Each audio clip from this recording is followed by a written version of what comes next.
د یاران تلویزیون یوټیوب چینل خوږو او معززو لیدونکو پام راګرځوو د کرکټ له برخې تازه او مهمو لنډو خبرونو ته. کرکټ بورډ کې نوي تغیرات راغلل. د کرکټ بورډ د نویو غړو په توګه نور ګلالی صافي د سناتوره، احمد جواد فایکار وزیر د شهرسازۍ، ضیاءالحق امرخیل د ولسمشر ستر سلاکار، شکرالله عاطف مشال د افغانستان سفیر په پاکستان کې وټاکل شول.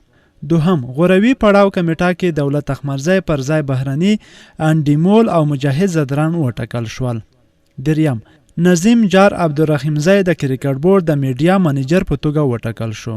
څلورم، اجرایه ریاست لپاره چې اوس اسدالله خان سرپرست رئیس دی، له نړیوال جام نه وروسته به په شرایطو برابر کس ور وټاکل شي. همداشان افغان ملي بانک د محمد نبی خریا بنسټ سره د 100,000 افغانیو نغدي مرسته وکړه. یادې پیسې د افغان ملي بانک اسلامي بانکوالۍ مسؤلینو له لوري د یاد خریا بنسټ استازي ښاغلي رئیس احمدزي ته په نغدي ډول وسپارل شوې. د 19 کلنو لوبډلې روزونکی انډیمولز او مجاهد زدران د دولت احمدزي پر ځای د غوروي کمیټې مشران وټاکل شول. او همداشان پاکستان رښتیا هم په وروستیو کې د افغانستان د لوبډلې د نفاق هڅه کوي. لوبغاړي هم چیلنجونه راکوي. یو پاکستانی خبریال د ګلبدین څخه پوښتنه کوي، پوښتنه بیخي پر ځای نه ده. نو ګلبدین هم داسې ځواب ورکړی دی چې خبریال خوله وجه شي.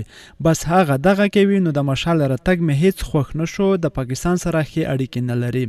نو رزو د ګلبدین دغه خبرې هم در باندې اورمه. کله چې دا اول خو دا وایم چې تاسو هم برشته کپتان شو، خو د هغې نه پس په میډیا کې څنګه خبرونه راتله یا داسې قسمه چې ټیم لږ شانتې تقسیم شوی د مینځ کې یو څه د پارټیانې جوړ شوي دي. دې خبرو کې څه تصدیق کولی شو دی که څه رغشته که نه ټیم همغه شانتې مخکې چې څنګه هماغه شانتې دی؟ که تا ته په پاکستان په خلاف میچ ډفرنټ ښکاره شوی نو ما ته ووایه. نه دا تا ته ښکاره نه شو ښکاره خو دا چې تاسو وګټه. مطلب دا چې موږ ټیم په یونټ ده، په یو پیج باندې ده. نو داسې ځواب هم خوند کوي. مهمه ده، نه نبي چاته مهم ده، نه راشد چاته مهم ده، نه بل څوک چاته مهم ده. موږ ټول ته مهم یو صرف افغانستان ده. ځکه ټول نه مخکې کنټري راځي، ملک راځي. ځکه موږ زه چې نن دلته یم د افغانستان لپاره. ښه،